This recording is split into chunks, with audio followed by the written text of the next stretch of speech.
and welcome to my Tarot Corner. So today I'm going to use two tarot decks that are different in a way and similar in a way. And they are similar by the style of the cards and the way that they are printed. They are different because one is a pip deck. A pip deck is a deck in which the minor arcanas don't have a special depiction like in the Rider-Waite. Actually, the Rider-Waite, according to my teacher, was the first non-peep deck. It was the first deck that had pictures for the minor arcanas, and all of the Marseille deck and the other peep decks are decks that, today there are a lot of new peep decks, but the classical tarot that was created in the 15th century. The first one was the Visconti Sposa tarot deck, and then the La Marseillaise. So these tarot decks are decks that do not depict the minor arcanas, but only shows us, for example, 4 cups or 5 cups or 4 wands or whatever. So, and according to my professor, that time the meanings were not based on the pictures but on the psychological interpretations and the mythological story that goes with the deck. So maybe one time I will tell you more about how the interpretations were built, the psychological ones, at least according to my teacher. So if we are talking about this deck, so this is the Spirit Tarot cards.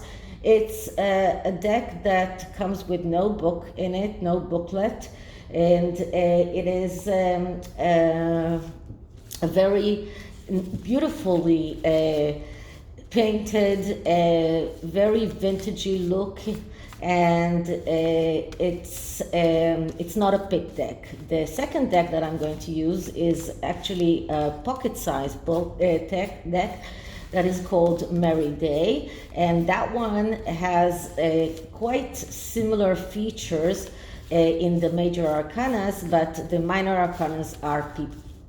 So let's start with this one, and this reading is a question that I received from one of my subscribers, and thank you for sending me an email and reminding me of that request, because when you request something in the comments, I don't always remember, but if I get an email, then it goes right into my list.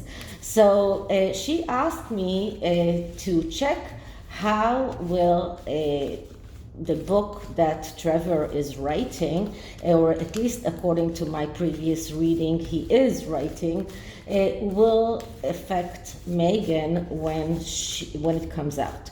So this is not a yes or no question. So I'm going to pick up some cards and see the energies on how will it affect her. And let's start with looking at my disclaimer in the description box. This is a tarot reading. It is vibrational. It is open to interpretations. It exists as assumptions and speculation, and as such may or may not be true. So please do your own research and decide for yourself. And really, I have to find another solution for this candle because these candles just last for less than 2 days, and then I have to get another one. So I'll finish collecting the cards, and then I will get another one. Sorry about those ones who are flipping. I'm trying to make sure that I don't know which cards are which. So let me get a new candle and go on with it. Okay, so I'm spreading the deck and I'm going to take 3 cards and then the middle card and the underlying message, and see how will Trevor's book affect Meghan Markle when it comes out. Okay, so this will be the first card. And the first card is the Chariot in reverse.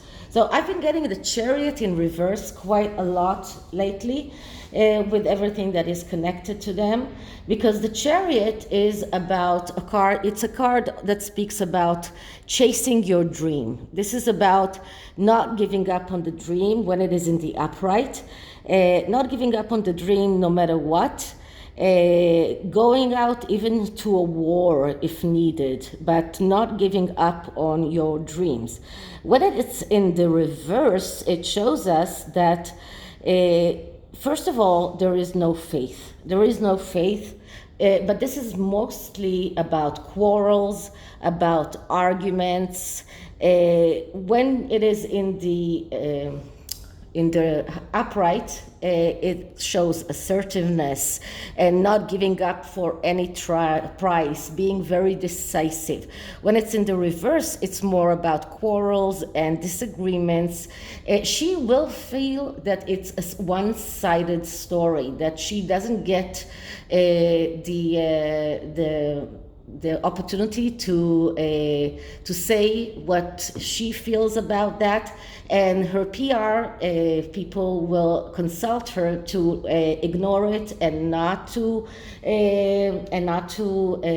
retaliate, but she will feel that she has to, because she cannot leave this as a one-sided story. Just let's look at the card as it looks, and you can see here that it's the Centaur. It's the half man, half horse card, and someone who looks very militant in this card, more even than the actual major, the Rider-Waite card. But notice one interesting thing. This the card doesn't have 2 horses that are having 2 different sides in order to pull the carriage. This card has only 1 pair of legs, or 4 legs, but 2 pair of legs, but one that is striving in the same direction. And this is exactly what we can see around Meghan. She won't be able to see things in different ways. She will have to go forward into quarrels, into disagreements. This is about abusing power, but in this instance, I think that it will be her abusing her power on her PR, on the people who work for her, to get out some puff pieces in order to deflect what Trevor is writing about her. So she will not be able to give up on the quarrels, and this will eventually cause her to have to give up on her dreams. Okay, so that's the first card. I put on the light because it felt a little bit too dark for me. Okay, the second card comes from here, and this is another card that is upside down, reversed, and this is the 8 of Pentacles, but in the reverse. As you can see here, it's a zombie. So it will have, she will feel like a zombie. Now, the interpretation of this card, when we're looking at the actual meanings of the card, it's the psychological interpretation. It's about being an apprentice, working hard even though you're not receiving a lot of money, and understanding that when you are beginning something, you need to practice, you need to be very dedicated to your work in order to succeed.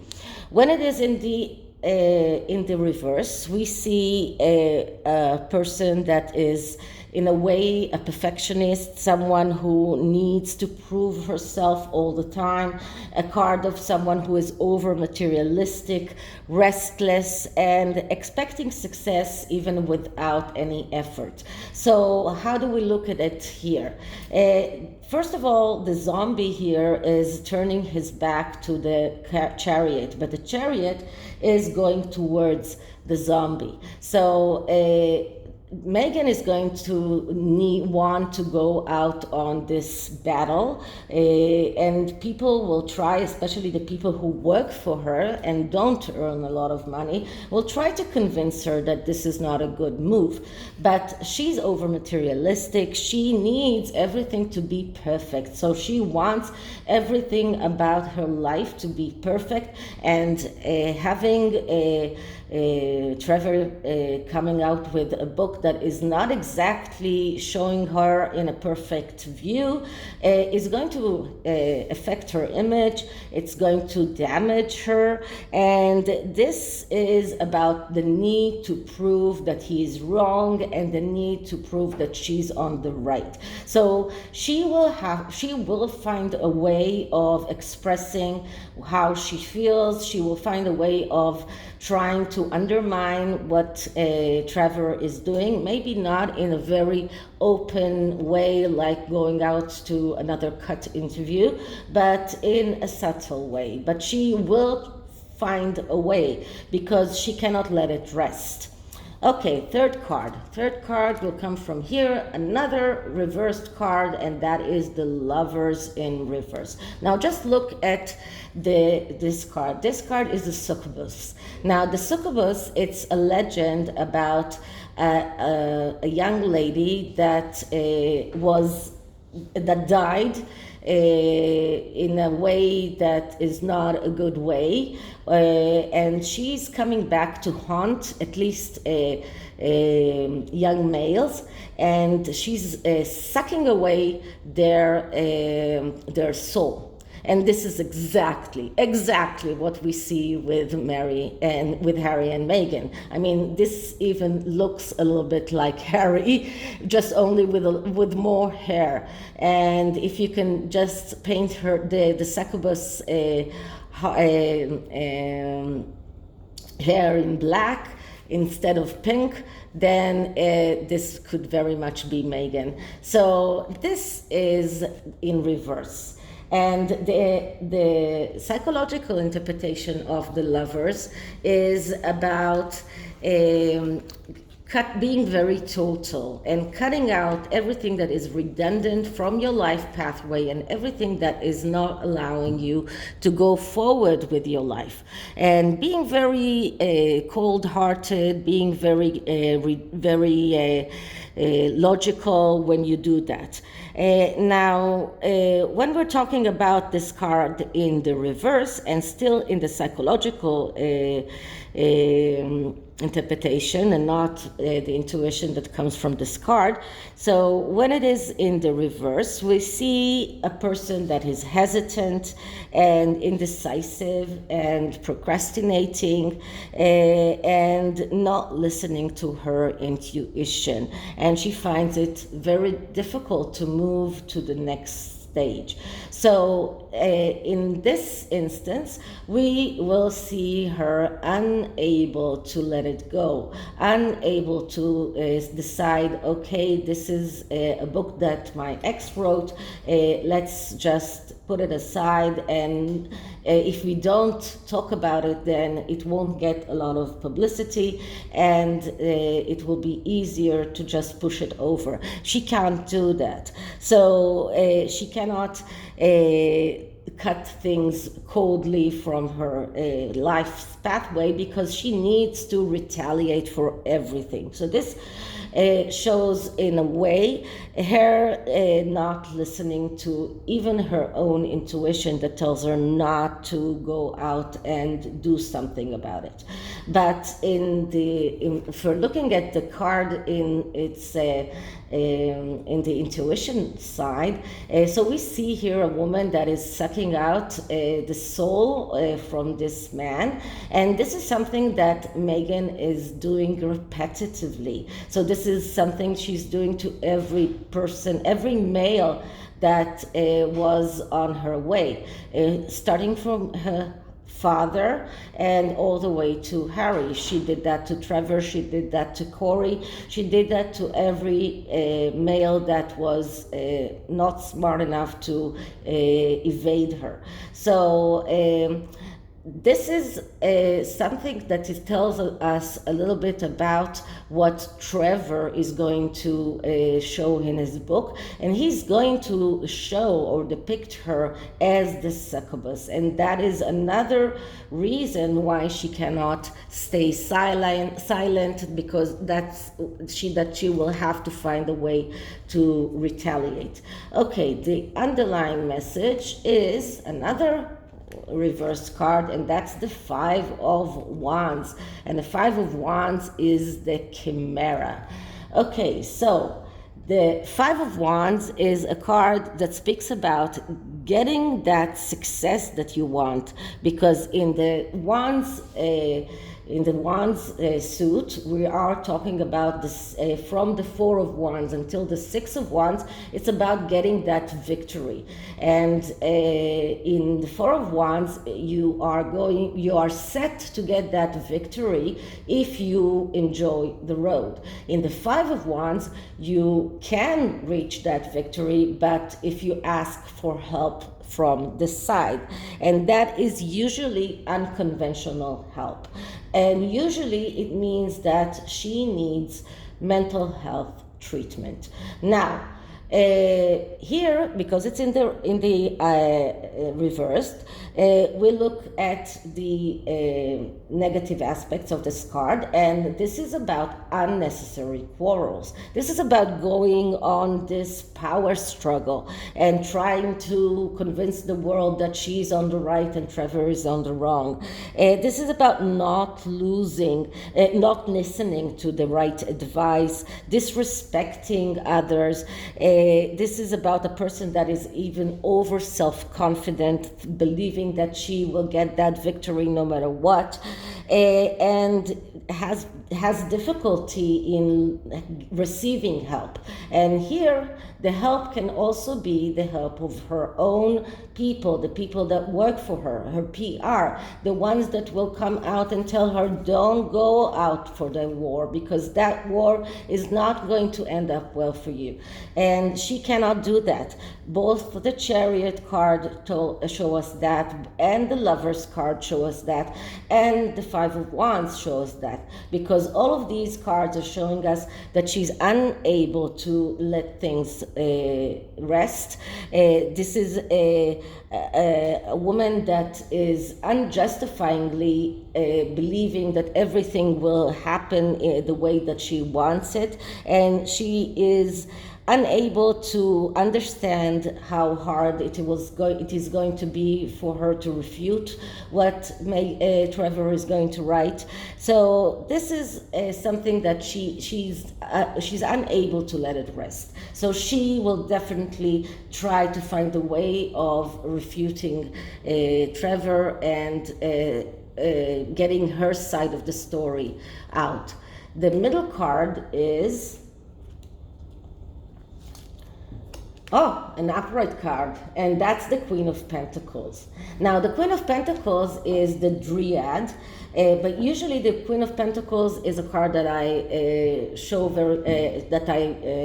connect very much with the Queen herself, because she was a Taurus. But this is also about being very like the shopkeeper. This is something that she wants the world to see in her, that she's able to get to be financially independent, that she's able to be stable. This is what she will try to show the world about herself in that interview, in that way of refuting what Trevor is going to say about her. her. She's going to try and show stability, to try and show that she is very good in everything that is connected to money and to getting her financial independence. But this card also shows us that she is someone who's relying on inheritance, that she's possessive, and that she's not too practical. She doesn't know how to enjoy life. She's so cooped up with the financial situation, with getting financial success, that she doesn't know how to really enjoy life. So this is the tarot. So altogether, it looks like she's going to go after Trevor after that book comes out. She's going to try and fight what he says, whatever way that she can, even though her own PR people and the people that work for her will try to convince her that this is not a good idea.